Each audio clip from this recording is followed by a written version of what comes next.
사실 어려운 말씀은 아닙니다. 믿음의 행함이 뒤따라야 한다라는 것을 강조하고 있는데, 지난주에 이 부분은 기독교 역사 속에서 계속해서 큰 논쟁이 있었다라고 말씀을 드렸죠. 그런데 이 논쟁이 어디서부터 출발했을까 생각을 해보니까 이 세례 요한과 당시 종교 지도자였던 바리새인과 서기관들의 그런 만남에서 이 문제가 출발한 것이 아닐까. 세례 요한은요, 저들에게 이 독사의 자식들아라고 하면서 저들에게 회개할 것을 외쳤습니다. 세례 요한이 아니고서는 이렇게 강한 메시지가 선포될 수 없었을 정도인데, 그렇게 강하게 저들은 하나님께 온전히 돌아올 것을 외쳤어요. 그리고 나중에 주님께서도 이 서기관들과 바리새인들에게 화 있을진저라고 하면서 저들의 그런 외식하는 삶을 크게 책망하셨습니다. 그렇다면 이 당시 서기관들과 이 바리새인들이 외식하는 삶을 살았다라고 이야기하는데, 그게 도대체 무슨 삶일까 생각을 해보면 우리가 겉모습과 속모습이 완전히 다르다는 것이죠. 겉모습은 아주 하나님 열심히 잘 믿는 것 같아요. 그런데 속에 보니까 사악한 것들이 가득 차 있다라는 겁니다. 그러니까 주님은 우리의 중심을 아시니까 우리의 겉모습뿐만 아니라 속에 어떤 생각을 하시는지를 아시니까 그 사람의 진짠가 가짠가를 알아보셨던 거예요. 그런 저들에게 예수님께서 선포하셨던 핵심의 메시지가 무엇이냐? 요한복음 3장에 등장을 하는데, 예수님은 유대 관원 니고데모와의 대화 속에서 어떤 이야기를 하시냐면은 이 모세가 광야에서 이 뱀을 든 것을 비유로 들어서 이야기를 하십니다.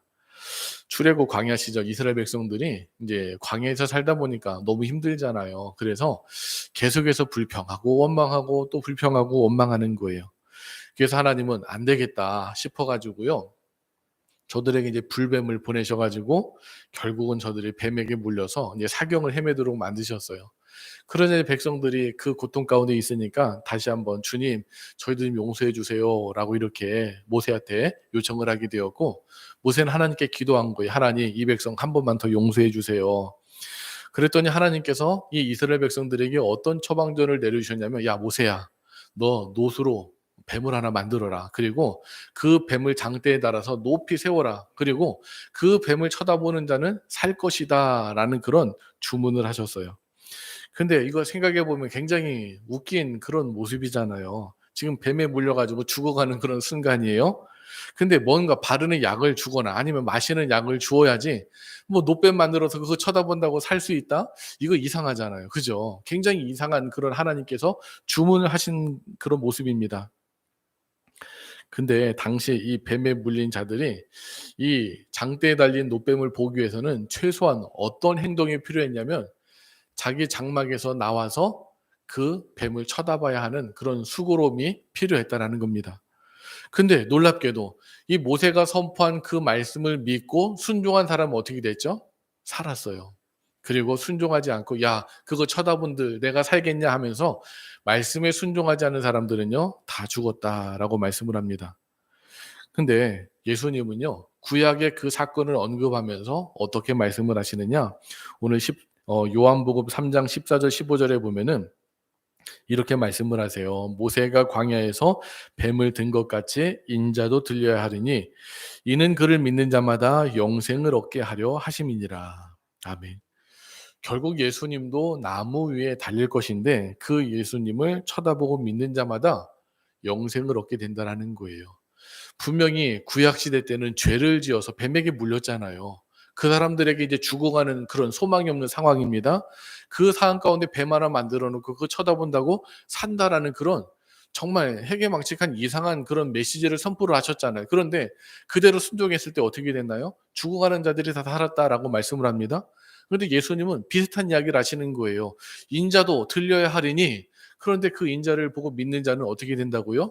"영생을 얻을 것이다."라고 말씀을 하십니다. 이거 뭐냐? 우리 다 죽어가는 존재라는 겁니다. 죄로 인해서 다 죽어가는 존재라는 거예요. 그런데 이 죽어가는 존재가 살 수 있는 방법은 나의 죄를 대속해 주신 예수님의 십자가 의지에서 그 십자가 믿음으로 나아가는 자들이 결국은 구원받을 것이다라고 말씀을 하신 것입니다. 당시 니고데모는요, 유대인의 관원이었습니다. 율법 교사였습니다. 이 율법 6집 613개 조항을 딸딸 다 외우는 사람이었고요. 그 외에 장로들의 유전까지 있는데 그것까지 다 완벽하게 알았던 최고의 율법 교사였다라는 겁니다. 근데 예수님은 그런 니고데모에게 "야 그런 거 다 필요 없어. 인자가 들려야 되리니 그 인자를 보고 믿는 자마다 영생을 얻을 거야."라고 말씀을 해 주셨다라는 겁니다. 저는 당시 유대인들이 613 가지 율법 조항, 그리고 유대인들이 목숨을 걸고 지키는 두 가지 사항이 있었는데 그게 바로 하나는 안식일을 행하는 거였고 다른 하나는 할례를 지키는 거였습니다. 이게 바벨론 포로 생활을 하면서 유대인들은 '우리가 어떻게 하면 다시금 하나님께 돌아갈 수 있을까?' 신앙 회복 운동을 회당이라는 그런 모임을 통해서 하게 되었는데 그 핵심이 바로 안식일과 할례였는데, 그러니까 이를 통해서 저들은요 다시 한번 민족성을 키워 나갔고 그 신앙을 키워 나갔다라는 겁니다. 아주 애썼습니다. 근데 이게 겉으로 보면은요 굉장히 멋진 것 같고 '야 저들의 신앙을 정말 열심히 지킨 것 같다.'라고 이렇게 볼 수 있지만, 근데 예수님이 오셔서 가장 먼저 하셨던 게 뭐냐면 저들이 세워 놨던 그 공든탑을 다 허물어 버리셨다라는 거예요. 예수님께서 가장 먼저 외치셨던 메시지가 뭐였죠? "회개하라 천국이 가까이 왔다."라는 것이죠. 이거 뭐예요? 회개하라는 것은 "니네들이 가지고 있는 모든 의들은 다 내버리라. 십자가만 붙잡고 너희들이 하나님께로 나아가야지 내가 이것도 행했다 저것도 행했다 그것도 행했다 너희 자신의 의를 자랑하면서 '야 내가 이거 행했으니까 당연히 나는 구원받을 수 있을 거야.'라고 하는 잘못된 생각에서 벗어나라는 겁니다.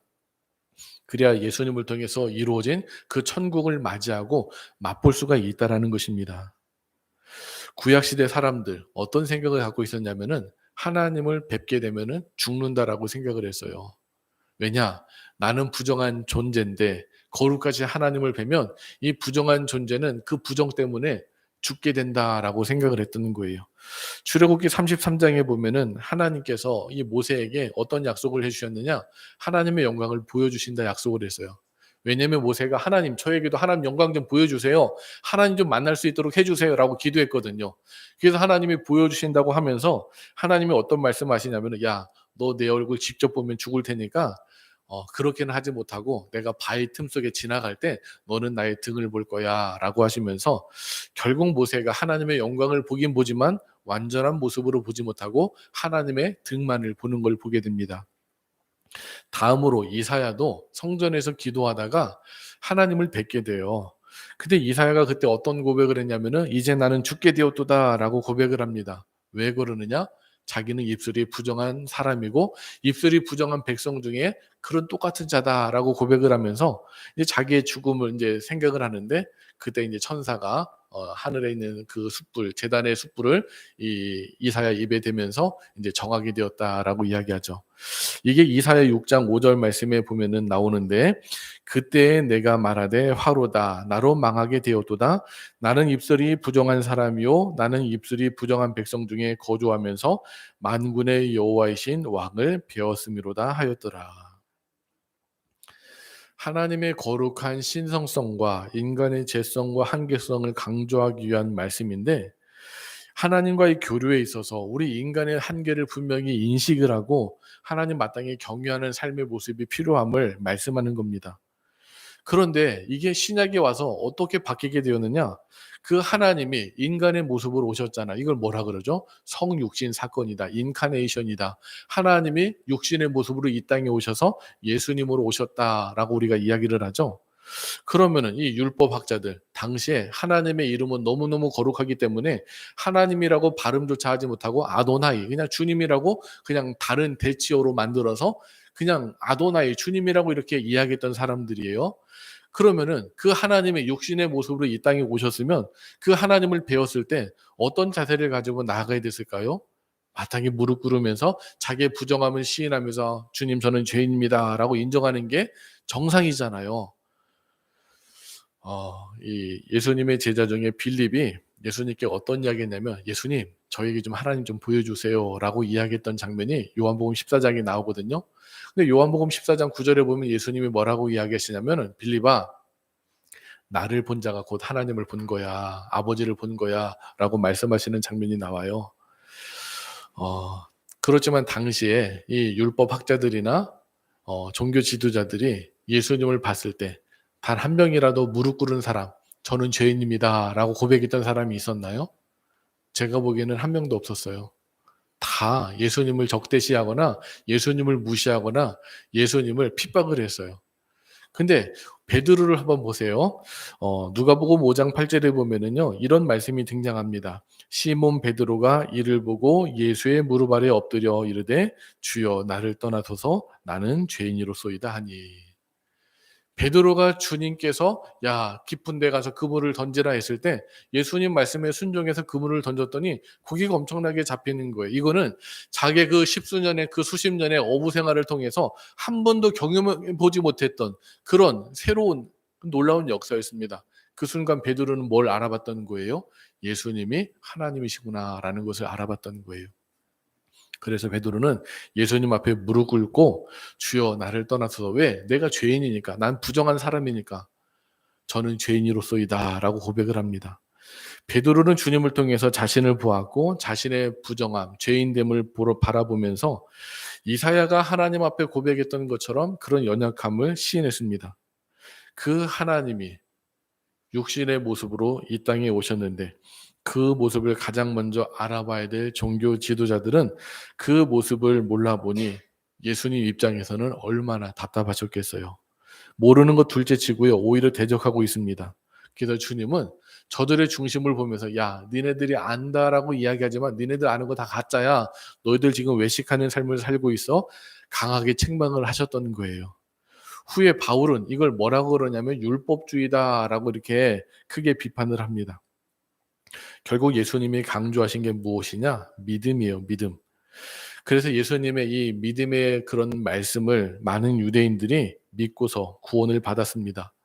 그러면 저들의 그 믿음을 잘 지켜야 되는데 저들이 이제 핍박을 받고 흩어지잖아요.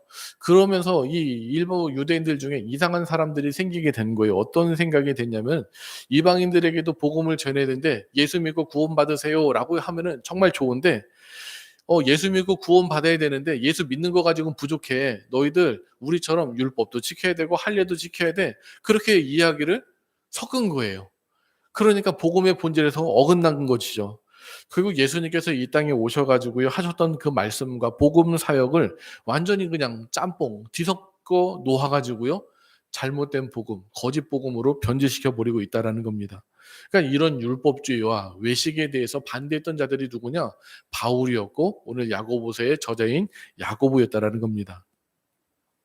사실 저는 이 많은 분들이 이 야고보서와 이 로마서 말씀이 서로 대치된다라고 이렇게 이야기를 하는데 저는 그거는 정말 잘못됐다라고 생각합니다. 각자의 대상자들이 있어요. 야고보서가 기록된 대상이 있고 로마서가 기록된 대상이 있습니다. 저들의 수준에 맞게 기록된 그런 신앙의 지침으로 본다라면 이해하는 데 전혀 어려움이 없을 텐데 이상하게 딱 몇 구절 따와 가지고 야 여기 요 말씀이고 여기 이 말씀이 있는데 서로 대치되네. 이거 서로 어울리지 않는 말씀인데라고 하면서 그나마 바울이 더 이게 귀하게 쓰임 받았으니까 바울이 우선이다. 이 야고보는 뒤처진다. 이렇게 잘못 해석하는 그런 부분이 있다라는 겁니다. 근데요, 이게 정말 어리석은 성경 해석 방법이라는 거예요. 누가 이렇게 말씀 한 구절 딱 따와 가지고 전후 문맥을 생각하지 않고 그 말씀만 가지고 이야기를 하느냐? 누가 제일 잘하죠? 이단들이 제일 잘해요. 이단들이. 이단들 보면은요. 말씀의 문맥과는 전혀 상관없이 여기서 한 말씀 저기서 한 말씀 그거 따와 가지고 자기네 교리를 만들어 가지고 그게 진리다라고 이야기하는데 여러분 이단들과 이야기할 때 여기 이 말씀 저기 저 말씀 따왔을 때 요 말씀의 전후 문맥을 한번 살펴보자라고 하면은 그 사람도 분명히 당황할 거예요. 왜?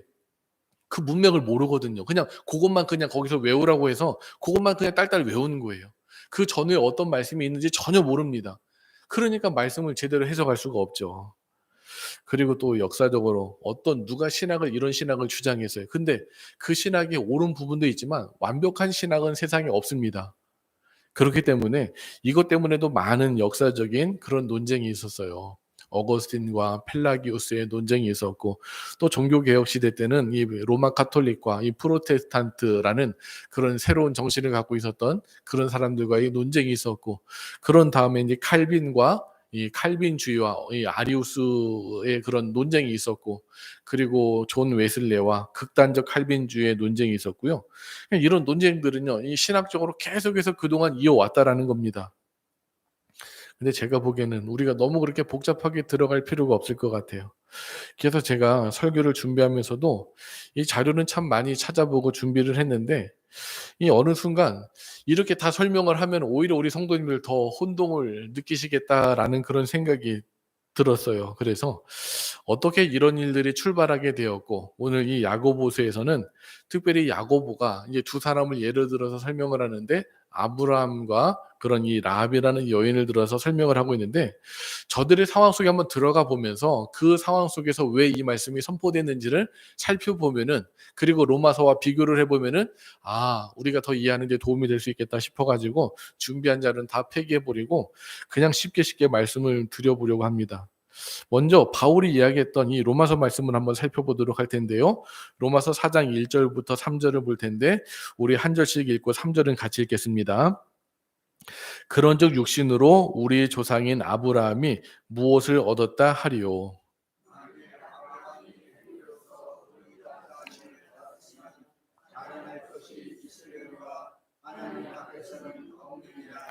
성경이 무엇을 말하느냐?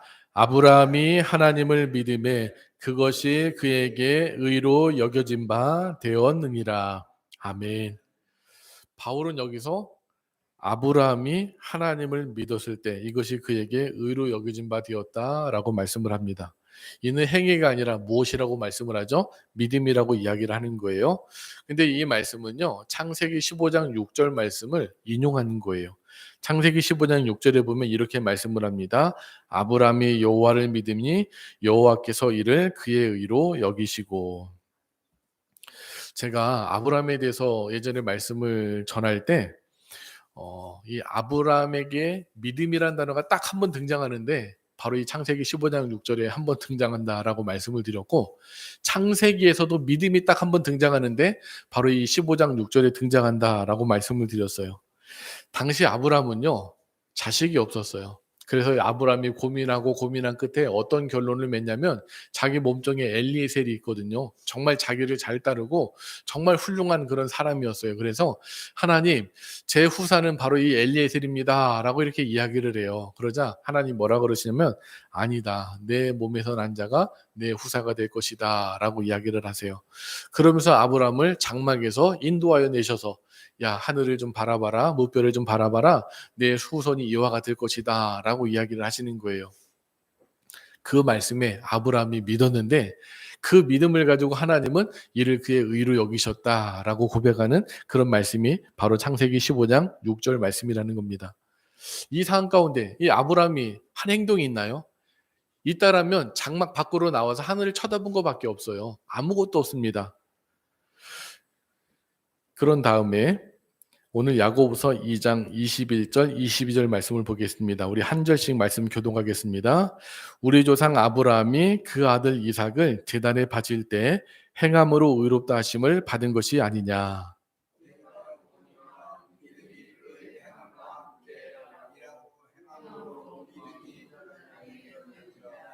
아멘.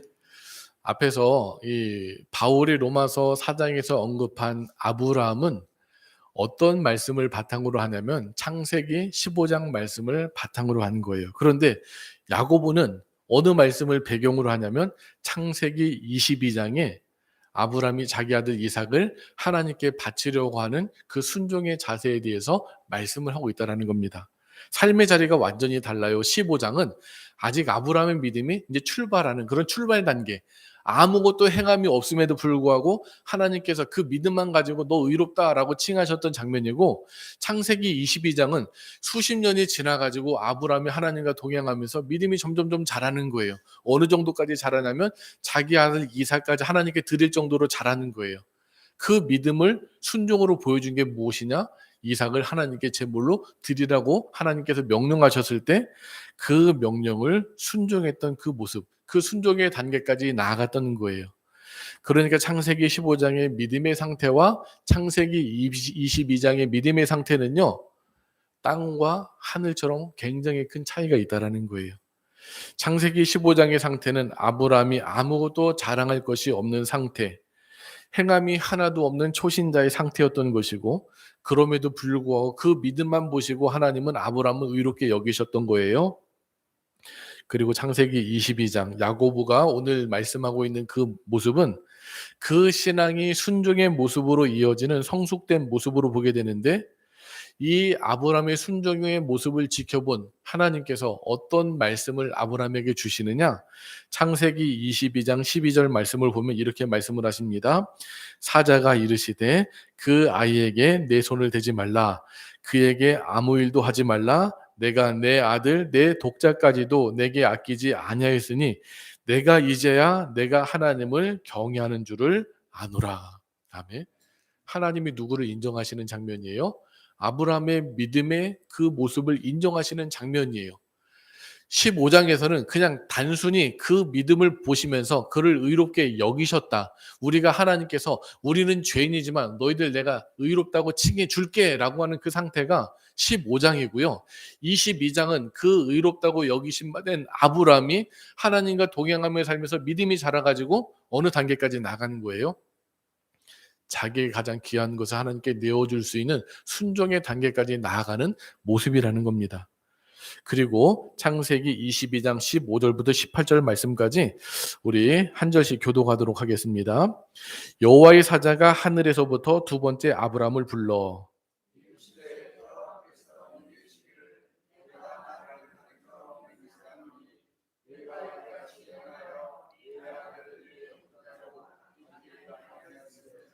내가 내게 큰 복을 주고 내 씨가 크게 번성하여 하늘의 별과 같고 바다의 모래와 같게 하리니 내 씨가 그 대적의 성문을 차지하리라.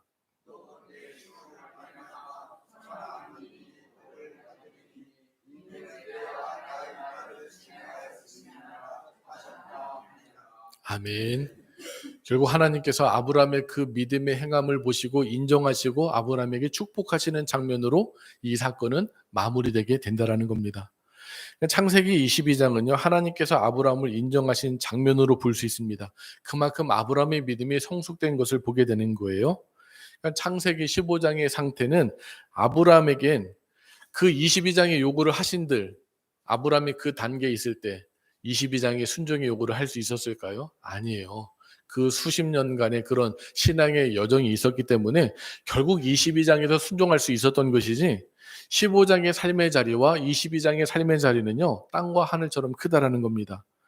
그러니까 바울은 이 로마서 4장에서요, 창세기 15장의 이야기를 통해서 자격 없던 아브라함이 그 믿음을 통해서 의롭다 칭함을 받았던 것을 이야기한 것이고, 야고보는 야고보서 2장에서 창세기 22장에 나오는 그 사건을 바탕으로 야곱이 결국은 이 아브라함이 자신의 그 믿음의 순종의 모습, 그 행함의 모습을 통해서 결국 하나님 앞에 그 믿음을 입증받았다라는 것을 표현하고 있다라는 겁니다.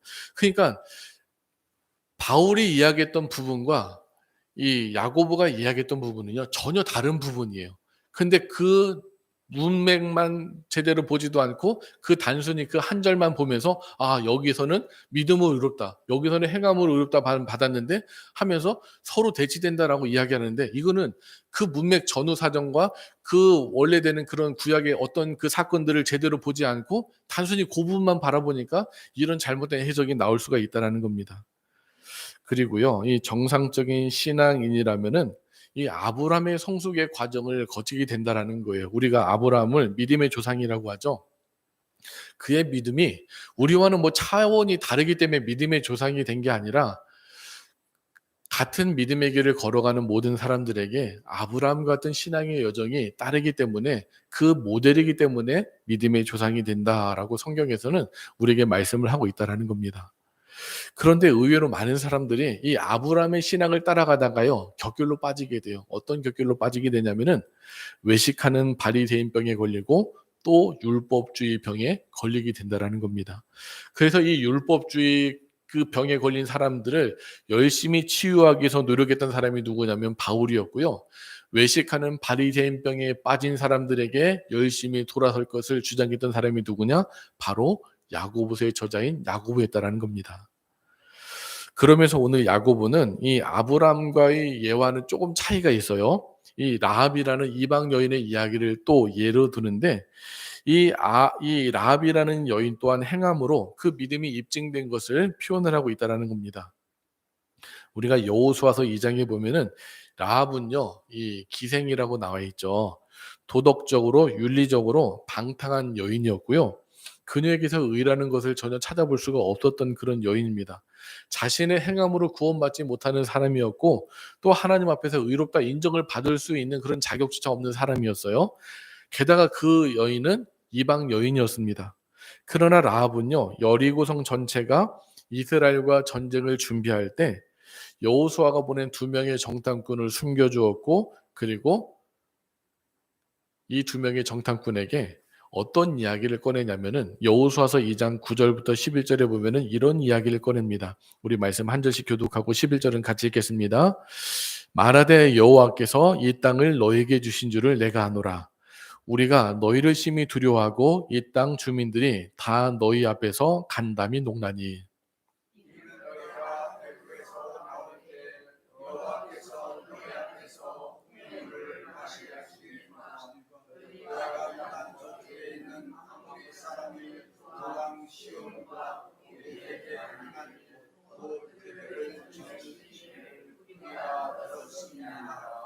우리가 듣자 곧 마음이 녹았고 너희로 말미암아 사람이 정신을 잃었나니 너희의 하나님 여호와는 위로는 하늘에서도 아래는 땅에서도 하나님이시니라. 아멘.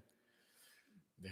결국 이 라합이라는 여인은요, 하나님께서 이스라엘과 어떻게 함께 해주셨고 그동안 애굽에서 여기까지 오는 동안 어떠한 승리를 허락해 주셨는지를 다 소문을 듣고서 아는 거예요. 그래서 이미 여리고 사람들이 간담이 녹았다, 완전히 기가 죽었다라고 이렇게 고백하는 이야기를 하는데, 결국 모든 것의 주인 되시는 하나님을 믿고 그 행동으로 이 여호수아가 보낸 두 정탐꾼을 숨겨주고 안전하게 도망갈 수 있도록 해주었다라는 겁니다. 그래서 이 라합과 그의 가족은 여리고성이 멸망할 때 유일하게 구원받은 여리고성의 주민이 될 수 있었다라는 겁니다. 이와 같은 라합의 행함에 대해서 오늘 야고보서 2장 25절은 이렇게 기록합니다. 또 이와 같이 기생 라합이 사자들을 접대하여 다른 길로 나가게 할 때 행함으로 의롭다 하심을 받은 것이 아니냐. 하나님의 큰 일을 들었습니다. 들었으면 이제는 내 삶을 누구한테 돌이켜야 되느냐? 하나님께 돌이키는 것은 지극히 정상이잖아요. 그런데 여리고성이 다 하나님의 그 큰 일을 들었음에도 불구하고 여리고성에 있는 사람들 중에 하나님께 마음을 돌이킨 사람은 누구뿐이었어요? 라합과 그의 가족뿐이었다라는 겁니다. 하나님의 메시지를 듣고 믿음으로 행동하는 사람은요, 라합과 그의 가족밖에 없었다라는 거예요. 그래서 히브리서에서는요, 이를 믿음에 대한 행동의 순종이다 이렇게 이야기를 하는데, 히브리서 11장 31절에 보면 이렇게 고백을 합니다. 믿음으로 기생 라합은 정탐꾼을 평안히 영접하였으므로 순종하지 아니한 자와 함께 멸망하지 아니하였도다. 그러니까 라합은 믿음의 이야기를 듣고 순종을 해서 결국은 무엇을 안 당했다는 거예요? 멸망을 당하지 않았다는 것이죠. 여기서 우리가 주의 깊게 생각해 볼 게 있어요. 하나님께서 아브라함에게는 야, 내 독자 이삭을 바치라 라고 하셨어요. 근데 라합에게는 같은 수준의 요구를 하셨나요? 아닌가요? 라합에게는요, 그냥 숨겨주고 그냥 도망갈 수 있는 지극히 그렇게 어렵지 않은 그런 것들을 허락해 주셨다라는 겁니다. 그 이유가 무엇일까요? 창세기 22장의 아브라함의 믿음과 여호수아 2장에 그냥 단순히 듣고 이제는 하나님을 향해서 마음을 돌이킬 정도로 그렇게 믿음이 연약했던 라합의 수준은요, 아주 큰 차이가 있었기 때문에 하나님은 각자의 그런 사람들에게 믿음으로 요구하시는 분량이 다 다르다는 것입니다. 그런데 그 분량이 어땠든 나에게 말씀하실 때 그 말씀에 순종하는 것, 이게 우리에게 정말 중요하다는 것이죠. 하나님이 우리에게 요구하시는 믿음의 모습은요, 우리의 수준과 우리의 삶의 모습에 맞는 것들을 요구하신다라는 겁니다. 일반 초신자에게 요구하는 믿음의 삶과 우리 앞에 장로님들 앉아 계시는데 장로님들에게 요구하는 믿음의 삶은요, 달라요. 이처럼 각자의 믿음 뒤에는요, 그 수준에 맞는 행동과 헌신이 따라와야 한다라는 겁니다. 그 헌신의 삶은요, 저마다 다 다른 거예요. 그래서 우리는 비교를 하면 안 되는 거예요. 우리의 헌신을 우리의 잣대로 비교하면 안 되는 거예요. 각자의 분량대로 헌신하면 되는 겁니다. 그리고 그 헌신의 밑바탕에는요, 항상 무엇이 있어야 되느냐? 믿음이 있어야지. 믿음이 없으면 시험이 드는 거예요. 아브라함이 아들 이삭을 번제로 드리려고 순종한 것이나 라합이 정탐꾼을 탈출시킨 행동은요, 다 그 밑바탕에 하나님을 믿는 믿음이 있었기 때문에 그렇다라는 겁니다. 그래서 오늘 야고보는 결론적으로 26절에서 이렇게 우리에게 말씀을 합니다. 우리 26절 같이 읽겠습니다. 영혼 없는 몸이 죽은 것 같이 행함이 없는 믿음은 죽은 것이라. 아멘. 영혼 없는 몸이 죽은 것과 마찬가지다. 마찬가지로 행함이 뒤따르지 않는 믿음은 진짜 믿음이라고 할 수가 없다. 당연히 그 믿음 뒤에는 그 믿음에 뒤따른 행함이 따라오게 되어 있다. 우리의 삶의 자리는 모두 다 다릅니다. 믿음의 자리도 모두 다릅니다. 그러나 그 다른 그 믿음이 각자의 삶 가운데 그 삶의 모습으로 드러나야 한다는 겁니다. 곧 저는 우리가 믿음의 삶을요, 잘 살아내야 한다라고 생각합니다. 순종은 쉽지 않잖아요. 순종은 때때로 무거운 십자가가 될 수 있습니다. 그러나 지기 싫은 것도 짊어지는 게 바로 순종의 자세이잖아요.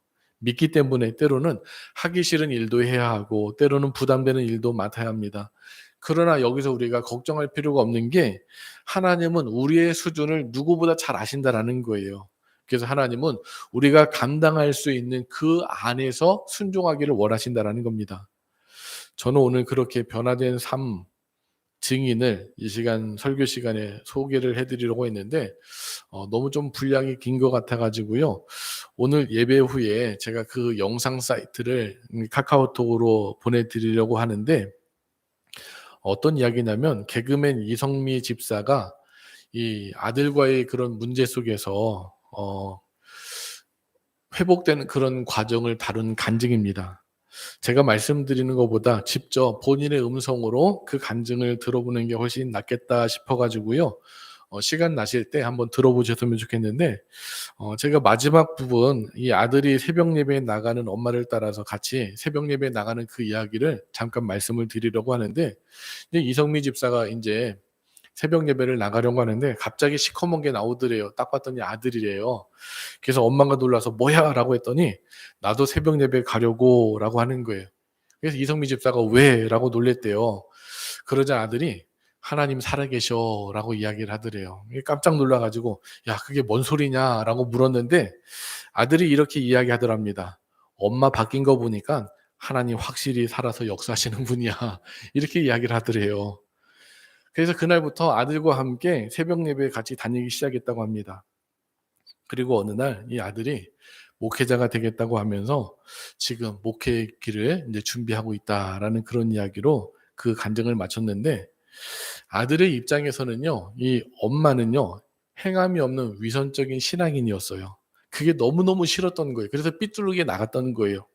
그런데 하나님께서 자신의 그런 모습을 통해서 엄마를 변화시켜 주셨고 그걸 목격한 아들은 하나님의 살아계심을 체험한 다음에 목회의 길을 걷겠다라는 그런 고백을 했다고 합니다. 한번 꼭 들어보시고요. 오늘 말씀과 연관지어서 우리도 믿음과 행함이 따로 노는 신앙인이 아니라 믿음과 행함이 일치하는 삶을 살아서 아브라함이 그 믿음을 행함고 순종으로 인정받았던 것처럼 우리 성도님들의 삶 가운데 그 믿음이 행함으로 인정받는 믿음의 성도님들 되시기를 간절히 소망합니다. 결국 하나님께서 아브라함을 인정하시면서 아브라함에게 너는 또 복이 될 거야. 복의 근원이 될 거야. 라고 이렇게 인정해 주시면서 축복을 해 주셨는데 우리 성도님들도 아브라함이 받았던 축복의 약속을 모두 이어나갈 수 있기를 주님의 이름으로 간절히 축원합니다.